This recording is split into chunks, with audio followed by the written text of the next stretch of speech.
यार कभी तो इस बात को एक्सेप्ट कर लो कि आतंकवाद का एक धर्म है जो कि इस्लाम धर्म है। सिर्फ इस्लाम धर्म से ही आतंकवादी निकल के आते हैं और वहीं पे इस तरह की उनको सिखलाई दी जाती है कि काफिरों को मार दो, काफिरों को उड़ा दो, काफिर जहाँ पे होंगे तुमको वहां पे अपना शक्ल बदल के रहना है। और अगर ऐसा नहीं है तो अब सामने आओ, सफेद झंडे लेके अब सामने मत आ जाना और ये बोलने की आतंकवाद का कोई धर्म नहीं होता। ये इसलिए बन जाते हैं क्योंकि इनके पास एजुकेशन नहीं होती, ये अनपढ़ होते हैं, इनके पास इनकम नहीं होती। जितने भी टेररिस्ट जम्मू कश्मीर से अरेस्ट किए गए हैं, गुजरात से अरेस्ट किए गए हैं, फरीदाबाद से अरेस्ट किए गए हैं, या फिर बेंगलोर का वो इंजीनियर अरेस्ट किया गया है, या अभी एक औरत उठा के लेके आए हैं जो इनके साथ मिली हुई थी गतिविधियों में, उसकी गाड़ी में भी वेपन्स मिले हैं। ये सभी के सभी डॉक्टर थे, इंजीनियर्स थे, अच्छे पढ़े लिखे थे और अच्छे कमाते थे। ये अपनी मर्जी से आतंकवाद के रास्ते में घुसे हैं और अपनी मर्जी से आतंकवादी बने हैं।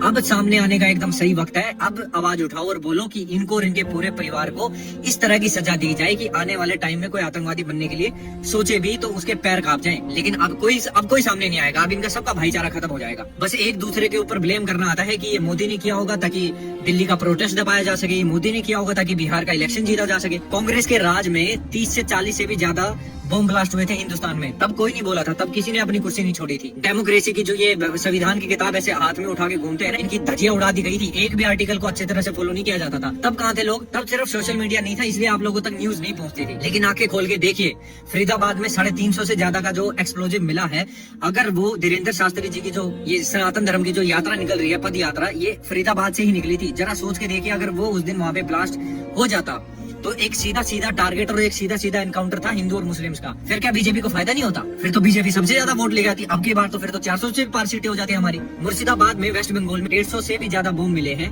अगर वो सारे के सारे बम वहां पे फोड़े जाते और वो सारे के सारे वहां पे सक्सेसफुल हो जाते तो ममता सरकार गिरने में कितना टाइम लगता? मोदी जी वहां पे जाके अपनी छाती पीट के कह देते हमने बचाया तुम लोगों को, ममता ने तुमको मरने दिया है। सारे के सारे मोदी के लिए वोट देते। अरे यार, तुम क्यों नहीं आंखें खोल के देख रहे हो?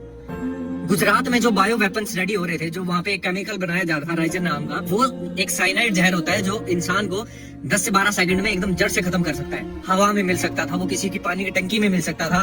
तो मान लो 10 से 12 लाख लोगों की जिंदगी खत्म थी जड़ से। उसको रोका गया है हमारी सिक्योरिटी एजेंसीज के द्वारा, हमारी गवर्नमेंट के द्वारा। देश से बाहर से कुछ भी नहीं आया है, यहीं पे कच्चा माल लिया गया है और यहीं पे चीजें रेडी हुई है। सरकार को क्रिटिसाइज करने से अच्छा है कि अब